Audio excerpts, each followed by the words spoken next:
Welcome to the Queer Spirituality Podcast. I'm your host, Llewellyn Crosson-Hill.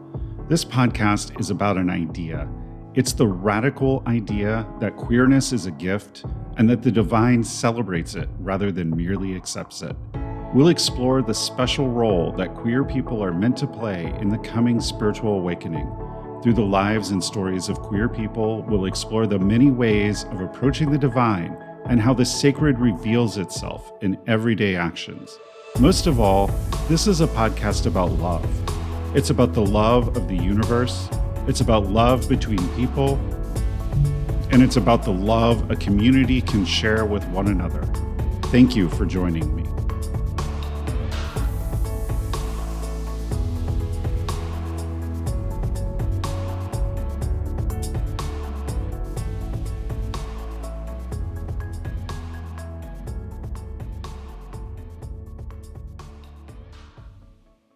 Hello and welcome to this episode of the Queer Spirituality Podcast.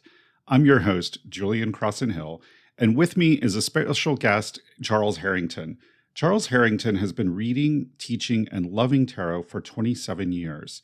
He is the author of the forthcoming Tarot of the Vampires from Llewellyn Worldwide, as well as the guidebooks to the Murder of Crows Tarot, Ferenc Pinter Tarot, and Tarot V for Lo Scarabeo.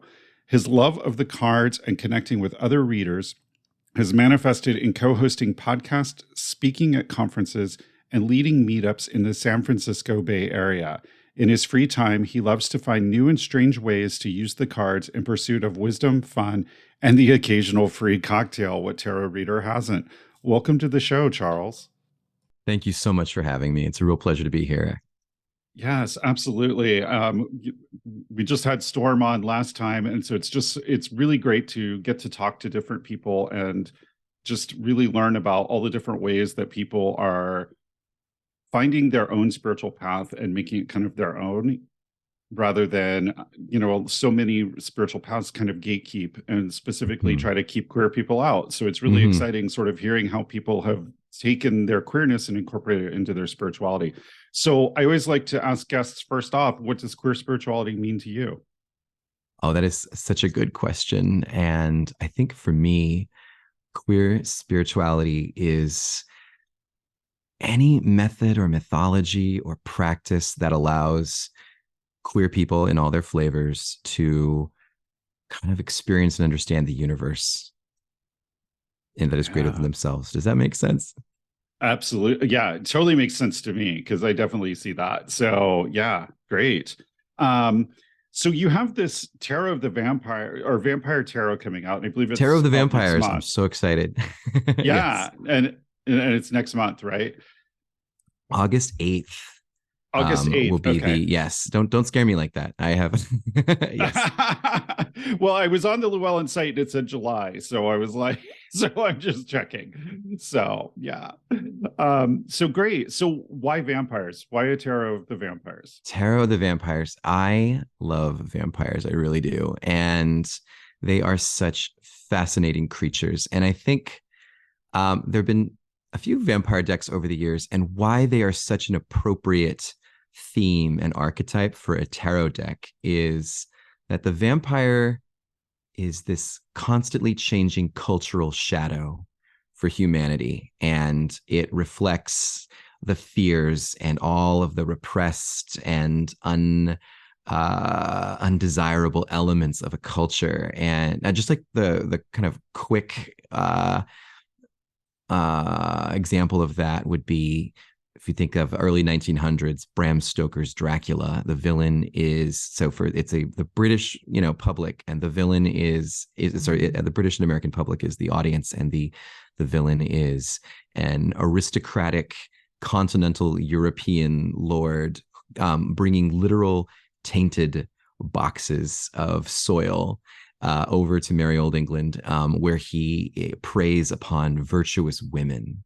And that speaks so much to the fears of that culture, but also their inability to look at the way in which they were oppressive globally, and they very sexually repressed, and that was working itself out in strange ways. And so in that way, Dracula became such a potent symbol. And the vampire is always reinvented for every culture. And just, I was excited to watch the recent film Renfield, in which Nicholas Hoult plays Renfield, Dracula's thrall, played by the wonderful Nicolas Cage. But in that film, the Dracula is our cultural shadow right now of the narcissist, and Renfield is going to a support group for people dealing with narcissists. And it absolutely makes sense to me that to our culture,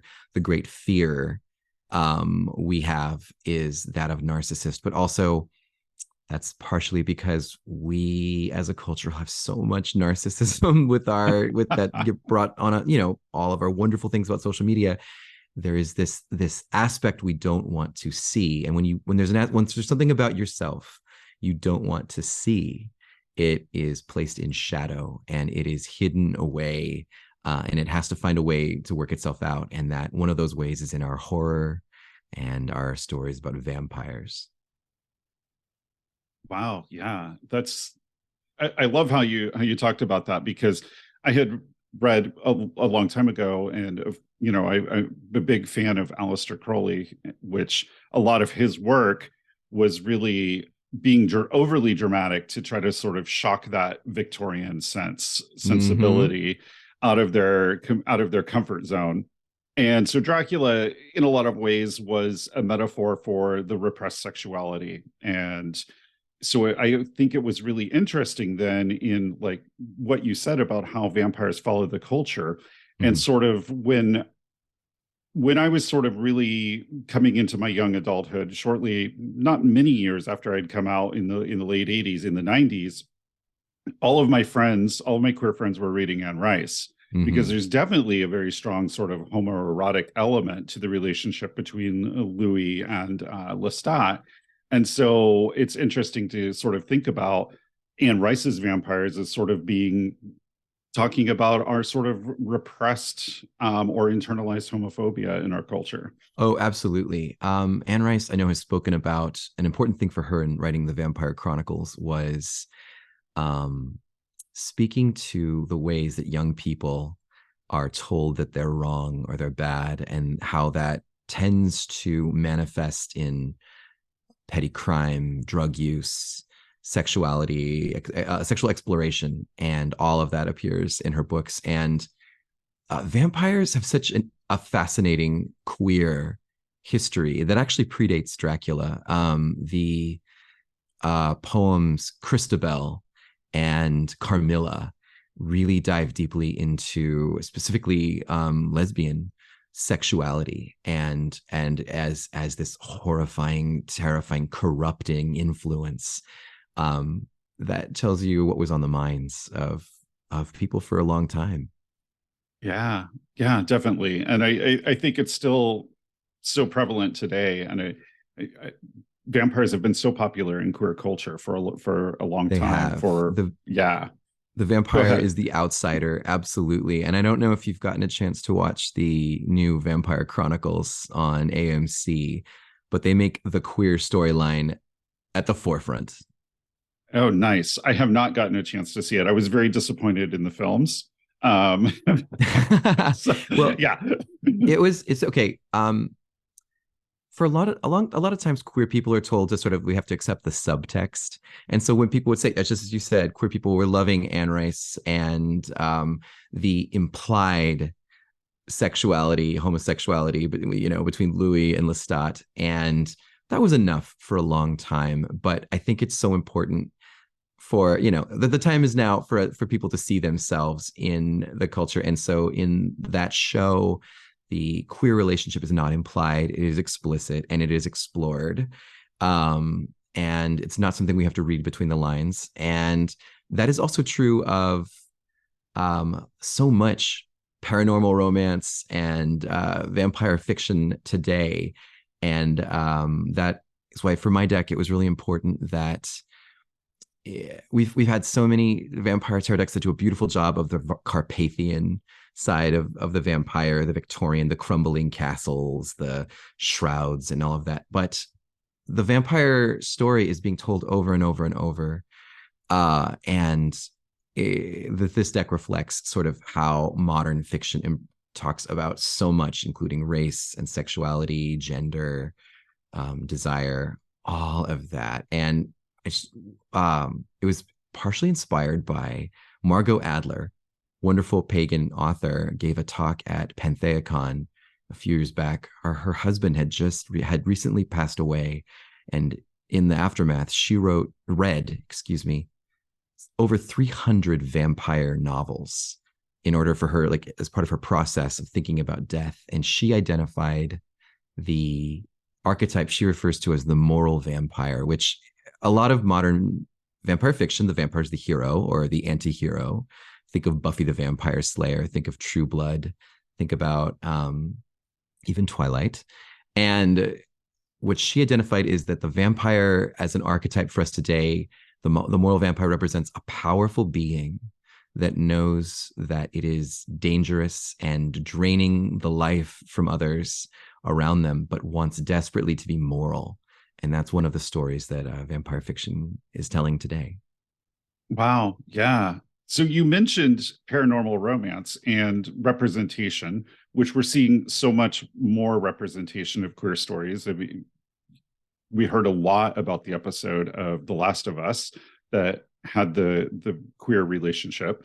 And what do you think it is that attracts queer people so much to paranormal romance specifically as a category? Because it definitely seems like we just gravitate towards that.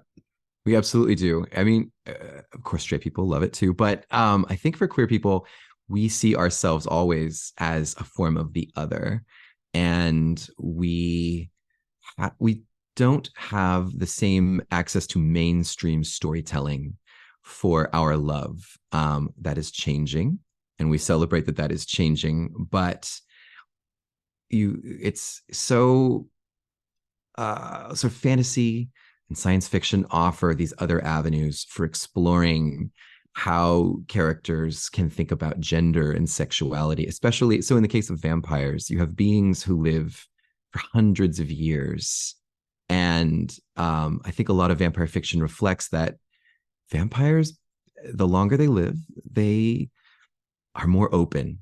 And I think a lot of vampire fiction touches beautifully on bisexuality as not as a means of exploring the edges of the universe that people haven't had a chance to look at yet.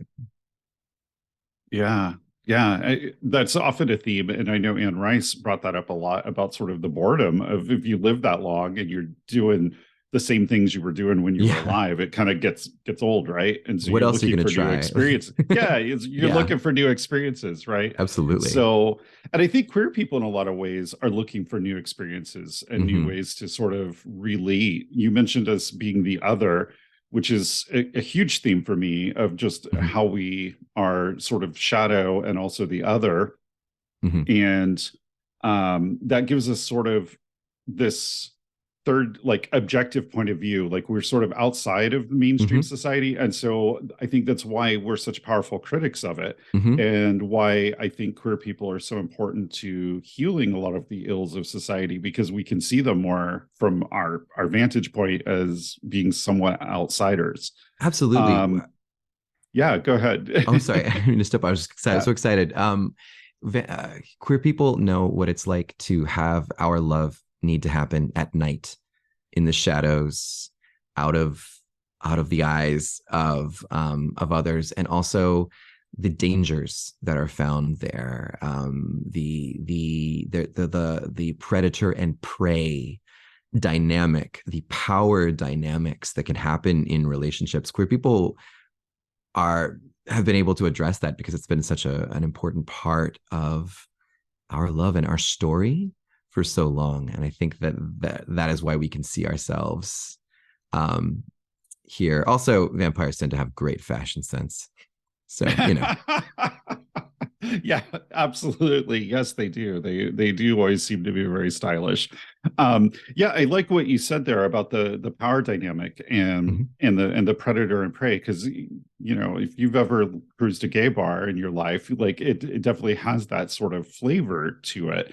And it's interesting too because BDSM and the leather scene are so queer focused as well, and it so sort of seems to feed into that as well. Absolutely. When you're in the other category, it just becomes so much easier to be very open about the other ways that you are like if you're I feel like obviously there's plenty of straight people in BDSM, but for them it has to remain hidden. Whereas if you go to a queer bar and you see people in leather gear, you're not shocked. You don't that doesn't seem out of place because we're already in the alternative world. So if someone's come dressed as a dog or or whatever else, like that's fine. We can explore that. And I think that is what makes it so easy for us to allow ourselves to explore the sort of the underworld, if you will, Yeah, the other yeah. world. Yeah, the other world in all ways, because even in spirituality, it seems like we also are so much more open to things like tarot or Mm-hmm. witchcraft or different practices within spirituality because we're other and we're not trying to fit into mainstream religion or spiritual paths. It really gives us that ability to explore. And I think it explains why so many queer men are drawn towards witchcraft and divination and the occult. Absolutely. I mean, if you've ever been to a tarot conference, mostly women, and the men that are there, like when you meet a straight man at a tarot conference, you're like, huh, so are you here with your girlfriend? No, I'm trying not. I'm sorry. And I somewhat mean that. It's there. We are the other. I also will just say that mythically, there is a queerness to the oracle story divination. I'm thinking about Tiresias, the famed seer of Thebes, who went through their own gender transformations in mythology and is seen as having access to male and female wisdom. And I will also Mhm. just note, and I hope this doesn't get me in any trouble, but when it comes to gender and iconography and mythology and archetypes in the tarot, the symbol of intuition and exploring the mysteries is the high priestess. And even in decks that play around with gender quite a bit, it's always usually the high priestess as key two of the major arcana. And there is, I just feel, an inherent femininity to divination that, at least in the modern context, that is present. And I think that's easier for queer men to explore than straight men. Does that make sense? Or does it sound like I'm No, I okay? think it makes total sense because so I've read tarot for like 32 years and I've Mm-hmm. known a lot of queer tarot readers. And I think that because we don't subscribe to the traditional idea of masculinity, which is Mm-hmm. very in our current culture is Mm-hmm. very left-brained, very rational, very Very logic rational. driven. And divination isn't suited to that. You can't successfully read the tarot by doing it left-brained. You can't take the guidebook and assign meanings to the cards and expect to get much out of it. You have to dip into that right brain and into that intuition Mm-hmm. and the irrationality that's inherent in psychic abilities. Yes. Yes.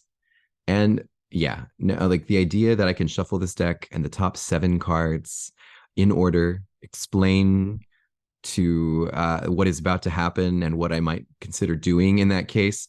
That's a nutty idea, and yet it works. And when we've been told, yeah, it was when the mainstream is not the option for us, we can explore these other things, and we have permission to do that, and we find that it works.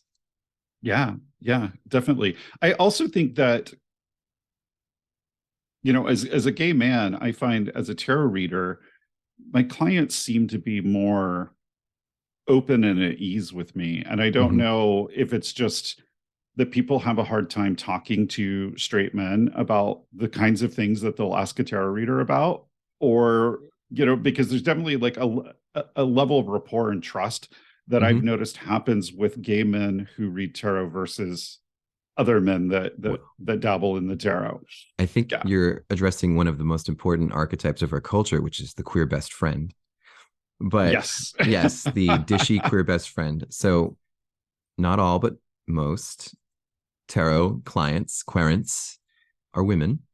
Yeah. And going to Mary Greer did an amazing exploration of how diviners are depicted in art, and she found a number of things, and she's written about it on her blog. And divination is usually not peer to peer, and even in old paintings, women of like society women, well-to-do women, were often getting readings from a woman of a lower status class or race than them. A lot of the Romani readers and poorer women, and she talks about all the symbols of that. But um, people have plenty of avenues for common sense advice from their friends when they want to know what to do. And when you go to a tarot reader, you're not just seeking common sense advice, you are seeking, well, the mystical. And there is an inherent liminality. There should be an inherent liminality to that whole experience. I am a huge proponent of when someone goes for a reading, it's important for tarot readers have worked so hard to be mainstream, and I support that, blah blah. But to make sure that people know that tarot is safe, and not a scam. But there's something liminal should be something liminal about that experience, and queer people having their a foot in another world have access to that in a unique way that is ours, and I think really is helpful for someone seeking the information about the other. Yeah. Yeah. Yeah. I definitely, there's definitely should be something liminal about going to get a tarot reading. And Yeah. I think what I have noticed, so I've done a lot of psychic fairs, Mm-hmm. and what I have noticed is the people who bring an element of the theatric Yes. to their booth, to what they're wearing, to how they present the readings, like those are the people that tend to do the best, because people gravitate towards that because they have that element of this isn't normal, right? I mean, this Mm-hmm. person's dressed like a Mm-hmm. gypsy at a psychic fair, and and it's sort of different, it's otherworldly, and people, when they're coming for a tarot reading, they're looking for that. They want to know that you've got access to something that they don't have, Yes. and that you're going to be able to bring them an answer that maybe they wouldn't ever arrive at. Absolutely. And queers know about theatrics, and we know about costuming. And yes, when I read at events, we've got the accoutrement on the altar, the Yep. crystals, the statues, the all of Yep. that, and I'm wearing the garb, and I think that is important. And I think there was tarot has had so many wonderful evolutions, and it was very important for tarot for the sort of the psychological side of it to be explored. But the pendulum does swing, and I think at the moment when in the tarot community, it seemed like all we were able to do is, or supposed to do, is be professional seeming regular people giving good advice based on people's reactions to pictures.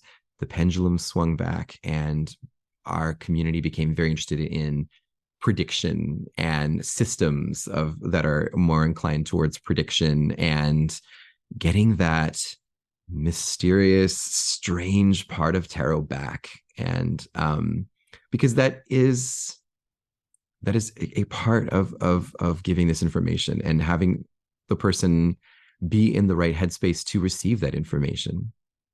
Yeah, definitely. I totally agree with that. I think too, it's interesting because that is a trend, Mm-hmm. because tarot was becoming so mainstream, and it was about psychology and Mm-hmm. archetypes and collective unconscious, and nothing mystical really is going on here, Mm-hmm. And but queer tarot practitioners were really embracing it as the mystical. They were, and a lot of the queer tarot readers I knew were embracing witchcraft and other things. And now the pendulum has swung, and culturally, I'm seeing so many people starting to explore witchcraft for the first time, getting involved in the tarot. and really embracing that.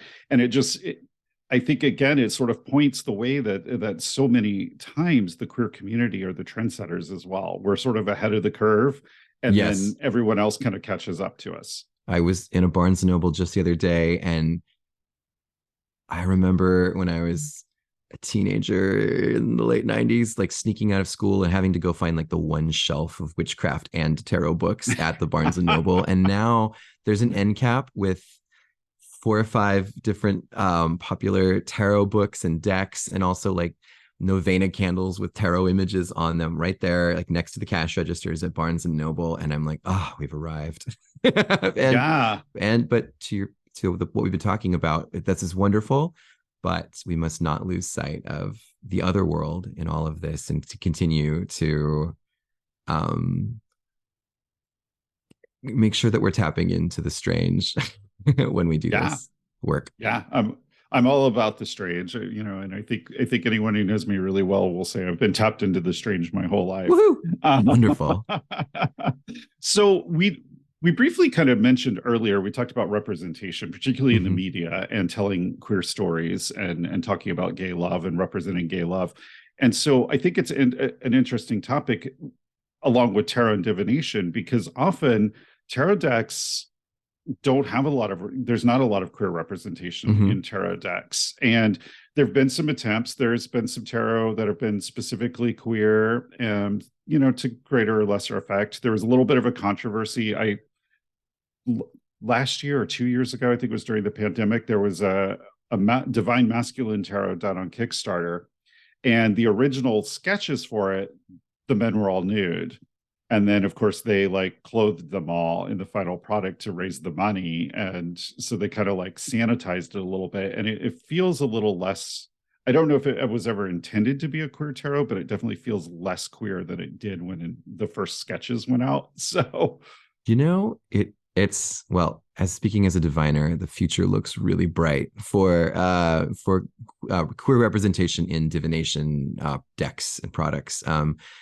So much to talk about here, but sort of briefly, interestingly, about the divine masculine tarot. There's so many like very explicit queer tarot decks. I'm thinking of the Sabbath tarot, as well as the Saint Jinx tarot and oracles. And I of course love when some of these, like with the Saint Jinx in particular, I know that the artist created 2 versions. One is that with full nudes and explicit imagery, and one is like barely a little bit of fabric on some of the figures. And I will say, I love reading with both versions of the deck, but there are ways in which some of those throbbing body parts can be a little distracting in a reading, which is the point. Sometimes that's what you're looking for. You light the candles, you turn a few cards over, and we look within. But I think there's a place for what's funny. There's what I want to live in is a world where there's a place for sexually explicit queer decks, and also maybe more mainstream queer decks that you can use to read for your aunt, if she has a question, or your friends at school. So I like that we're getting both. There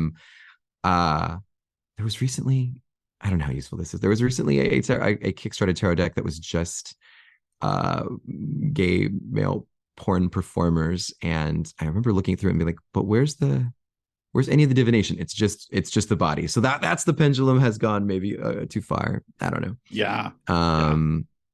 Let's see. Okay, but no, just take a step back. It's okay. One thing I will just note is it's tricky for tarot. For tarot, you get an image with a particular a scene happening, and a lot of storytelling that you want to have happen might need to take place across several cards. So it's sometimes hard to tell queer stories, and there's an element of, with tarot decks, if you want to be able to look at it and have an ambiguity, so that we can, you can find a queer storyline for every member of the Rider-Waite-Smith tarot, including the lovers. So that's always going to have to be there. And you cannot convince me that the Rider-Waite-Smith Page of Pentacles is a heterosexual. I refuse to believe it. But but at the same time, you also want, we talked about earlier, just with fiction, we don't always have to read between the lines. And I'm so proud of the ways that tarot creators have been leading the charge with making these changes. And I'm seeing so many images, so many decks come out where several decks come out where the Two of Cups is two men. And I can't remember if it's the mythical tarot or it's where it's the Gilgamesh and Enkidu are the Two of Cups, kind of touching on that iconic mythical story. And I know in Barbara Moore's Good Fortune Tarot that's coming up, I think she's shown the public this, but that the Two Cups in that deck might have two men as well. So it can be challenging, but it's important to when it's right for the deck to tell these stories. And for example, Tarot of the Vampires, a project I'm very close to, obviously, for the artist Craig Marr, who's amazing. And I think it was really important that people be able to find themselves in our deck. And this came up in interesting ways, unexpected ways. For me, I wrote a scene for the Two of Swords where it was this vampire huntress character, and I sort of described her, and I maybe gave some image suggestions. And the image that Craig created, I looked at this person and I thought, this person is non-binary. They are not presenting, they're existing at this amazing place between male and female. And that also felt very right from a divination perspective for the Two of Swords, sort of the place between these things. And I wanted to make sure that was a sensitive thing, something that a story that would be appreciated by non-binary people, that because sometimes I know the Two of Swords can also be seen as just indecision, but I got to go ahead. And so in the text, this wasn't planned, obviously, when the card was written, but in the text, only they, them pronouns are used. And we featured the character again in the Justice card, this vampire hunter character.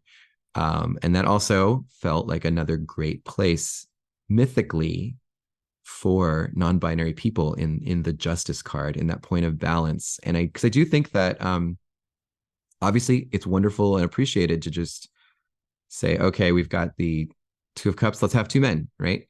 But there's other layers to tarot, and I think that there's other layers to queer spirituality that where the queer story is actually a better way of telling that story. It's not just an alternative. It speaks at different levels to that. Does that make sense?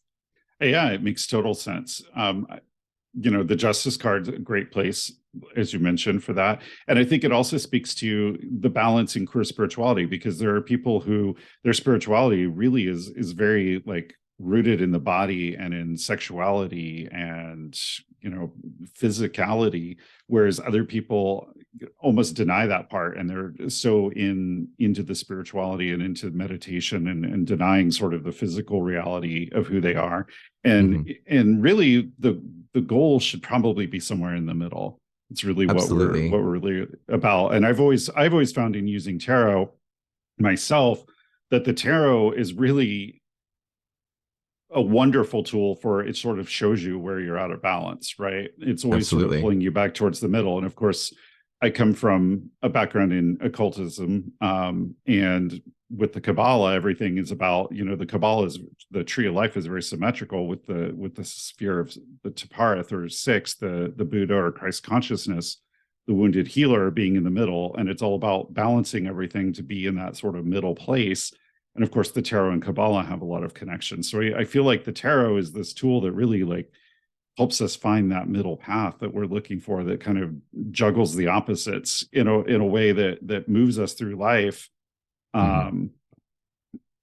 just in a more peaceful, more easeful way.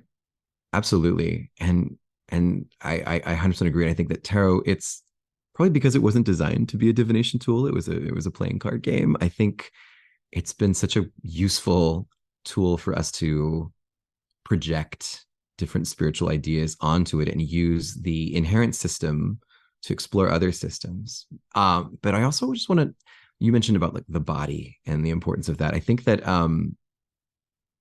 because tarot is this intersection, like you've been describing, it can give higher spiritual information about our soul's journey through this life, but it also can answer questions about what needs to happen, especially love questions. And I think that something I'm enjoying about this, the sort of return to prediction, is there was a trend where for a while where if you go to a tarot reader and you ask them, am I going to be with this guy? Their job, if they were an ethical tarot reader, was to rephrase your question to, oh, what you meant to ask me was, what do I need to know about loving myself so that I can be open to relationships? And I think I know that queer people were kind of at the forefront of being like, no, sometimes the question is, will I be with this guy? And I think that tarot images can help us tell these stories and answer those questions more definitively, the way that the person intended, not to like tell them about the tetragrammaton, and anyway. Yeah, I agree. Like the practicality of it, and of course, love and relationships are the thing people want to know about the most. And as you were talking about that, it just brought to mind for me, I recently watched the Miss Cleo documentary, and it was always about, was somebody cheating? Like all her commercials were about, is he cheating? Is he seeing someone else? And it was very over the top in those commercials intentionally, obviously, but really those are the real world concerns that people often come to tarot readers for, and to dance around the question doesn't really benefit. And it's not to say that a tarot reader is always going to be able to definitively say, yeah, he's cheating, but tarot's going to give you some pretty good ideas about where that relationship stands, because if you're asking that question, probably you already know the answer, and tarot's just gonna I hear you on that. I do think that I feel like it's important for like the tarot reader to put aside some of the, and just answer the question as it was asked, and not and let the tarot help them tell that story. I've had people sit across from me and ask, is he cheating? And like the answer was no. And there was something else going on, and we kind of uncovered what that other thing was. And sometimes he was, that kind of thing. Yeah, absolutely. Exactly. And that's what people want to know. That's what people are just trying to make their way through life, and all of its twists and turns. And that's what they come to tarot readers for. They don't come to us for psychoanalysis. Right. They come to us because they just need to know, what should I do here? And they don't necessarily feel like anyone else can provide them the answer that they want. They've got the common sense advice. They've got the traditional, answer to their question, and now they're talking to us. Yeah, because we're weird. Absolutely. Yeah, because we're weird. Because we're weird. Because we're weird and we know things. Yeah, and I mean, it's interesting to me how often in fiction I've seen sort of, and again, this goes back to that Tiresias archetype, but how often the tarot reader in fiction is in movies and things like that is queer in some way, or a drag queen, or different things. And so I was like, there was even the Beyonce version of the Carmen story as a hip hop opera, and the tarot scene, like they went with a queer African American tarot reader, and I thought like, oh, okay, there's just an understanding that we are outside. And I also think about since you're mentioning documentaries, I don't know if you watched Mucho Amor. I loved it. Loved it. Right? Walter Mercado. What an inspiration. Yeah. I need his his cape strategy. his cape team was amazing. Right on. But he kind of existed as this very public, strange figure in a culture that had really strong ideas about gender and representation of gender. And he sort of stood in the middle, in between, and as this sort of powerful, magical being with fabulous capes and fabulous wigs. I love the capes. I need some of those for psychic fairs. I'll sell out my my time absolutely slots. will. Yeah, absolutely. So we've been talking a lot about tarot, and so one thing I'm kind of curious about, what for you is your favorite card in the tarot? Oh my God. So this actually, I have the Two of Wands is my favorite It's story. Ever take a card in okay. the tarot. And I know it's kind of an odd choice. So I'll explain. The Two of Wands for me is, and this actually has a queer tie-in that you were not aware of when you asked this. Um, the Two of Wands is sort of the moment when you look at the life that you've created and you have that, it's all you've got that figured out, and then there's more and there's something else. And to me, the twos are the desire for this suit. So in this case, the Two of Wands is the desire for the fire element, for the desire of desire for passion and power. And it's that moment of inhalation before we explore it. And for the Tarot of the Vampires, I had this bizarre idea of having to kind of communicate that the twos being the desire, I would show an image in the twos that would be paid off in the tens. And now the suits don't card by card tell a story. I know some decks do that. Yeah. The suits tell many stories, but the 2 and the 10 are always connected. And in the Two of Wands in my deck is the wands. There's always in some fiction there's the idea that vampires have access to blood magic, and they have these powers and abilities that they can use. And the wands in the deck are ankhs from Egypt, the symbol of eternal life. And in that deck, it's a guy on where the camera is behind him. He's on the top of a skyscraper looking down, and he has these outstretched wings, and it's the moment before he takes the plunge. And it gives me like a feeling in the pit of my stomach when I see that card. Craig did an amazing job with that. And here's the queer tie-in I promised. The 10 of Wands, we in the Rider-Waite-Smith tradition, is someone carrying a burden back, and kind of the idea is like you just got to go a little further to complete this task. And a question that I had as a creator was whether or not the thing that he is carrying back, this vampire is carrying back, is a beautiful male character, a human male. And I played with that, and I wasn't sure, and I thought that was maybe to explain whether I'm and like it just became like the best story I could tell with that card.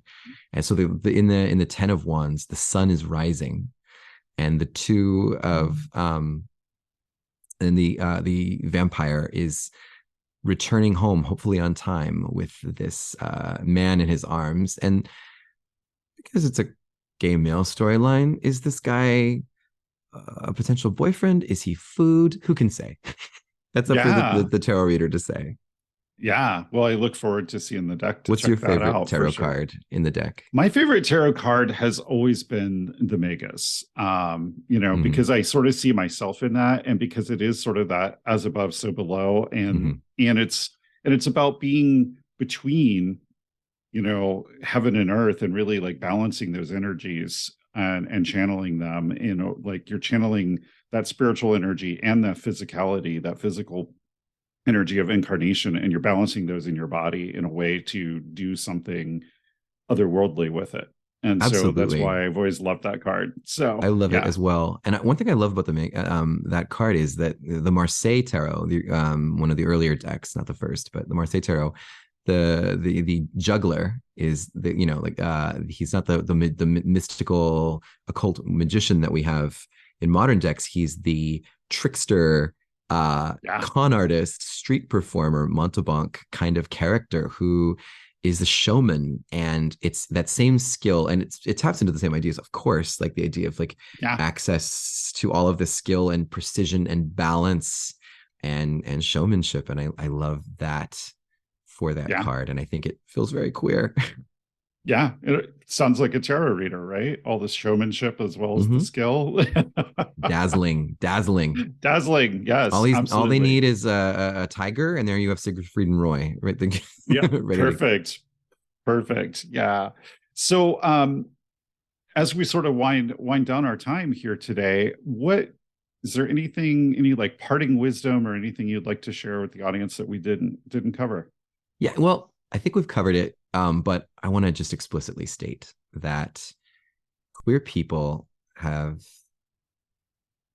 this wonderful gift in that we are liminal within in a world that sees for the most part two genders and one kind of sexuality. We are this other path. And because of that gift, when a person of any stripe needs information that is not available in the mainstream, and when they need wisdom or answers that are not available to them in tradition and in the mainstream, they will leave behind that sort of center and come to the edges at the borders of society. And that is where they find the witch or the fortune teller. And we have that wonderful gift, and also maybe a sacred, I'm going to say the word responsibility, to be that person, that guardian, that oracle at the boundary of this world and the next, who can share truths from that other place and bring them into this world. That's beautiful. I really, really appreciate you sharing that, because it just really resonates really strongly with me. And I think it just, I've always said that being queer, our queerness is a powerful spiritual gift. And you just really described it very, very well there. So your vampire Tarot of the Vampire Tarot is coming out. Tarot of the August. Vampires. Yeah, Tarot of the Vampires coming out in August from Llewellyn Worldwide. So people can pre-order that, or it's available. It's available now if you want to, the places that you normally get your books. You can of course pre-order it at llewellyn.com. They'd love that. But wherever you get your books, and especially if you have a metaphysical bookstore in the world that they are usually very willing to acquire decks that people are looking for. And so that is always very helpful for all tarot readers. And then if anybody who's listening to this would love kind of a sample from the Tarot of the Vampires, if you send me a message, my Twitter account is @TarotQuest, TarotQuest. If you just send me your question, I can give you a short reading with the images from the Tarot of the Vampires for free. Cool. That's a wonderful and generous offer, and I'm sure lots of people will want to take you up on that. So how do people get in touch with you? You mentioned your Twitter. Do you have a website or other links that I'm working on that website, but Twitter's a good spot right now. Reach out. I will read for you. Okay. Find me in your local bar. Probably I'll be there. So. Okay, great. Charles Harrington, everyone. And you can reach him on tarot on Twitter at TarotQuest. And also we'll link to the Tarot of the Vampires on Llewellyn's site down below in the description. So go check that out and pre-order it, preferably through your local independent bookstore if you can. So Charles, thank you so much for being here with me today. I really enjoyed our conversation. Of course, tarot is something that I've loved for many years. So it was really exciting to see someone else is passionate about it. Thank you so much. It's been such a pleasure to get to talk about all of this good stuff with you. Thank you. Yeah. Thank you for listening to this episode of the Queer Spirituality Podcast. But before I go, I want to tell you about a very special retreat that I'm running this October. It's called the Sacred Ken Samhain. And Samhain is the traditional time in pagan and witchcraft in which we honor our ancestors. And so if you've been looking for an opportunity to get together in queer sacred space over a 3-day weekend and honor our queer spirit ancestors, all of those people who have gone before us and made strides for our equality, this is an opportunity that you won't want to miss. The Sacred Ken process is also a process that I've developed involving workshops and exercises to really create a stronger, more tightly knit and supportive, loving community among gay and bi men.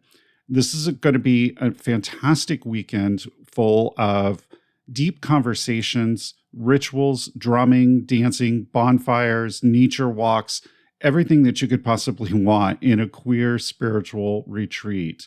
So go check it out. If you go to my website, queerspirituality.net, you'll find it linked right on the homepage. You can get all the details there.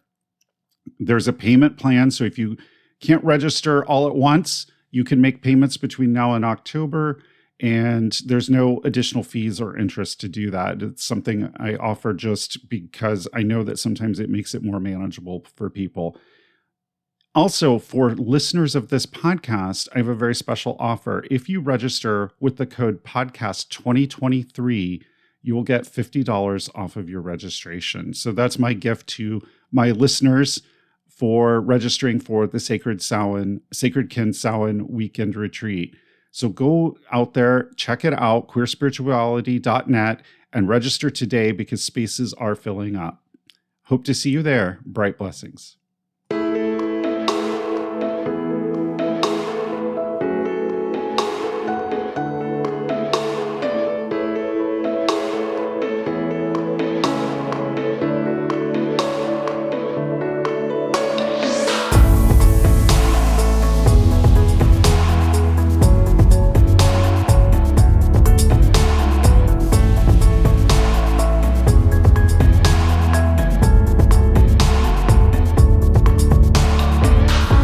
Find my blog and past episodes of this podcast at www.queerspirituality.net. That's www.queerspirituality.net. Let me know what you think on Instagram at queer_spirituality, or continue the discussion with like-minded people in the Queer Spirituality Facebook group. You can find it linked from the Queer Spirituality Facebook page or on the homepage of the Queer Spirituality website. Bright blessings.